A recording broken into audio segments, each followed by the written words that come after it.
My main hope is that we get artists from all over the world, and that we get artists as well at various stages of their career. I think for me it would be very interesting to see how artists, they balance the innovation, but at the same time the reference towards old masters. What I'm looking for is evidence of a visual literacy, is evidence that an artist has looked and thought and responded to art that already exists. People don't understand that you can paint a beautiful image as well as transfer an amazing idea. It seems to be one or the other for the last 30 or so years. And I think artists should be reintroduced to the fact that we all have great long histories in art. Yes, Baudelaire said that the most important thing is that art should be of its time. I agree completely, but that does not exclude the possibility of making art now that has some sense of what came before us. I am more of the idea that you need to be able to stamp a little bit on the past to be able to create something new. But we want to see artists who are making art that is generated by art that is already in existence. This prize is about encouraging innovative people to keep an eye cocked on the art that has come before them. You need that process of selection, of promotion. So if it's a way to bring up some new talents and I can do my part of it, why not? What it's trying to achieve really is an intelligent and provocative and enjoyable exhibition of new work that is connected to various visual traditions. For me it would be very important to see variety of media and variety of approaches towards the notion of old masters. What I'm looking to avoid is pastiche, because so many artists, and I've seen so many doing this, so many artists will look at the past, will look at the great figures of the past, and the work never lifts above just imitation or pastiche. And that, if I come across something that I think is pastiche, it will go straight on the floor.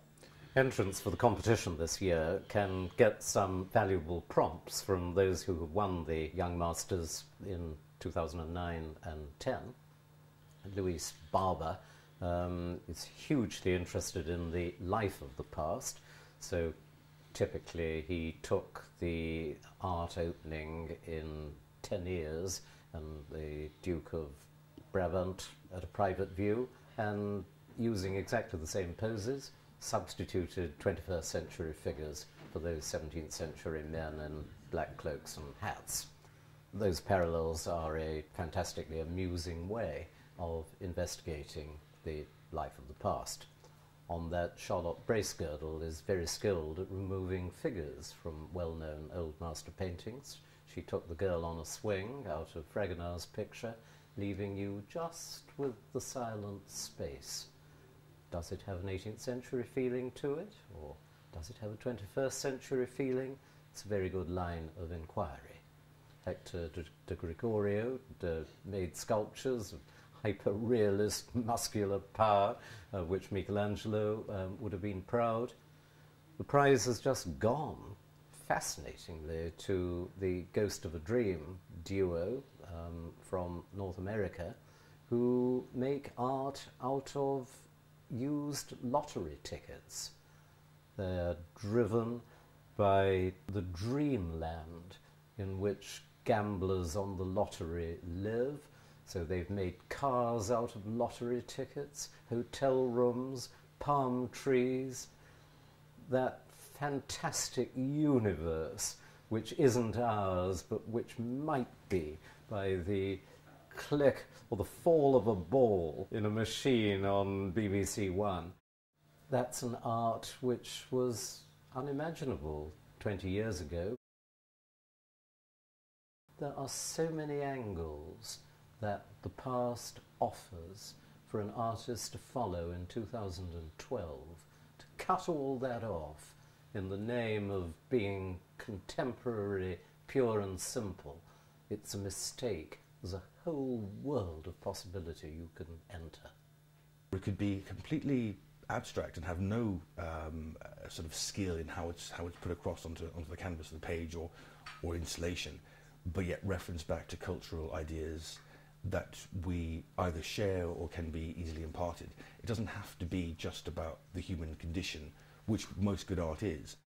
This is the kind of thing that I enjoy looking at.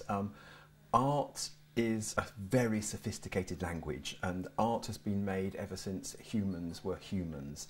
And since then, artists have always looked at art that already is in existence, either to be influenced by it or to reject it, to laugh at it, to deride it, to mock it, to be inspired by it, to be provoked by it. And I find this is a very enjoyable way of actually looking at new art, to see where it comes from, to see where it sits within the different visual traditions that already exist. Get the best out of yourself. Go as far as you can. Don't think about conforming yourself or about what you think will please or whatever. Just give the best of your own guts.